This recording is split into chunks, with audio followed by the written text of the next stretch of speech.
Kowloon, Tsim Sha Tsui, or Central. Okay? Now, this was the newly redeveloped Boston Quincy Market. It's a combination of restored warehouses. They didn't demolish things, they restored the warehouses and market buildings. And put inside them boutique shops, bars, restaurants, hotels, small hotels, boutique hotels, not landmark shopping malls and giant screen-like hotels. And the restoration of old residential areas, not demolition. So it's a combination of restoring old Wan Chai and restoring the waterfront.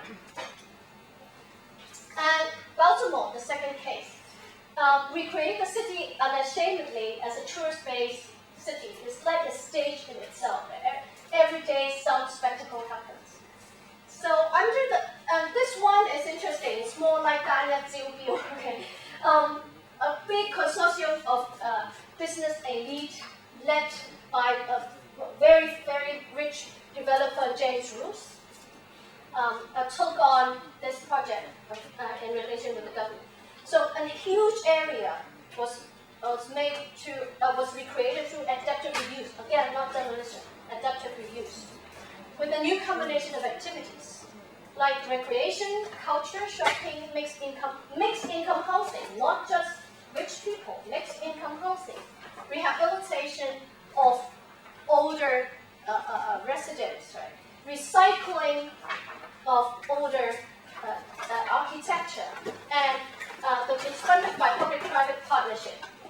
And it's also done under the monitoring of a very democratic and elected city, mayor and councillors. Imagine a city like a totally democratically elected district council taking on the monitoring, very transparent. And also, these councillors and city mayors have very good links with neighborhood communities. And all of this are done through participatory planning. One person, one vote. So it's extremely different from the Hong Kong situation. The third case is London. London copied a lot of the strategies from Baltimore and Boston. But London dockyards has a bigger economic problem than the previous two. And also, the economic decline was faster.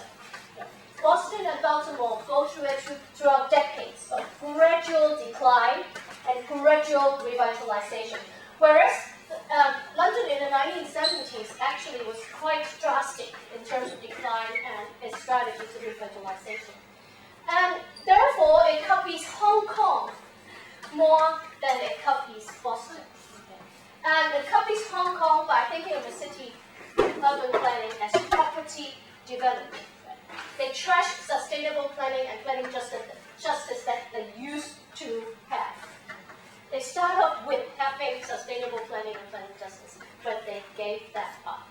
So huge tracts of vacant and semi-vacant land, erected warehouses in public or quasi-public ownership were revitalized.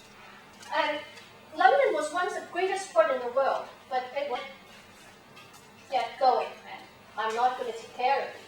So any residence would be based on choice, since the area would be effectively outside the United Kingdom's normal legislation and control, using executive power to bypass the legislative power, so on. And Stuart Hall concluded that such an area would not conform at all to modern British conventions of the welfare state or democracy, but it could be economically vigorous on the Hong Kong model, but creating extreme rich poor gaps. And since it would represent an extremely drastic last-ditch solution to urban problems, it could be tried only on a very small scale. And they created something like enterprise zones, privileged zones created like the cyber port in Hong Kong. A lot of privileges to people who set up business there. A lot of public subsidies flowing to those who least need those subsidies. The richer you are, the more subsidies you get. And what is conspicuously lacking is any mechanism for encouraging local talent, local innovation, upgrading of the workers' skills. So it is people from elsewhere, money from elsewhere, doing all the development. The local workers continue to run out of jobs, or they can choose to compete with the immigrants for low-skilled jobs, and the rich-poor gap continues to grow wild.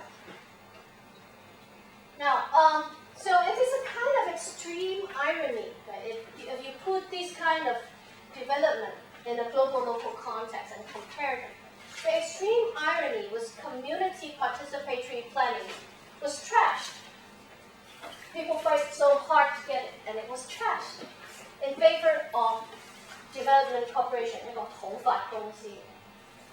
and this development cooperation in London was a reinvention of something from before. From a traditionally centralized, top-down, non-democratic device is now preferred by market sector. It is against long-term strategic planning. It is against almost any published plan at all.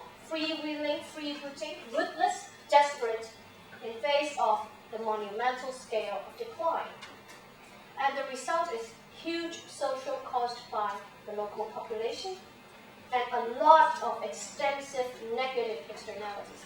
Negative externalities is because in economics, people only calculate negative effects within your own budget of your firm. Right?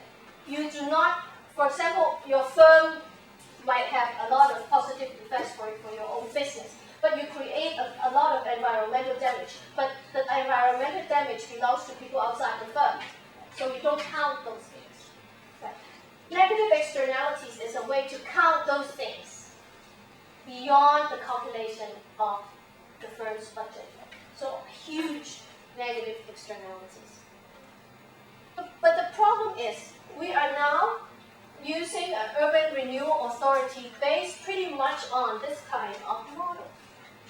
We have a town planning board almost exactly like the board in Britain at that time. But are we facing, is Hong Kong facing a kind of decline on that scale that requires this kind of extreme planning strategy? No.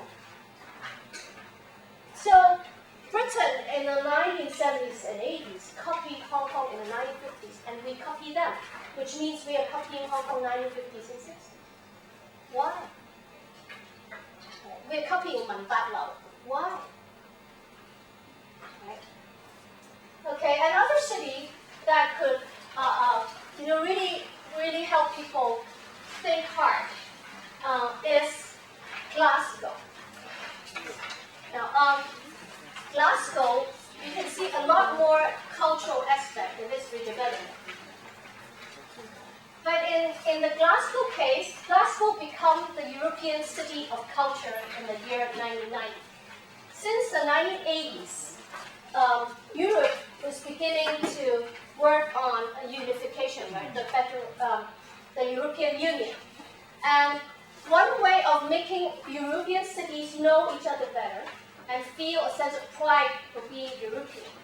One of the continental-wide cultural policy was to choose one city from Europe every year as a city of culture. Sometimes they can't. Sometimes they skip a few years, okay? Because no city wants a bit. It's a lot of investment. So a lot of cities would actually compete for the title of City of Culture for that year, and they would use this kind of, it's like to bid for Olympics, and then you do a lot of development to promote that whole event, and using that event to promote your own city image as well as to most probably develop your economy. So all this idea of culture, it starts at first it starts as a cultural policy for promoting cultural identity and in Europe, but it ended up being used more as an economic strategy rather than a cultural strategy. And Glasgow will tell us what is good and bad about that. Okay? So in Glasgow, after winning the bid to be the next European City of Culture, they started doing a lot of cultural policy to prepare for it. And in their preparation, culture-led urban redevelopment bundled culture with a lot of business services, tourism, leisure industries, as part of a very narrow definition of urban regeneration.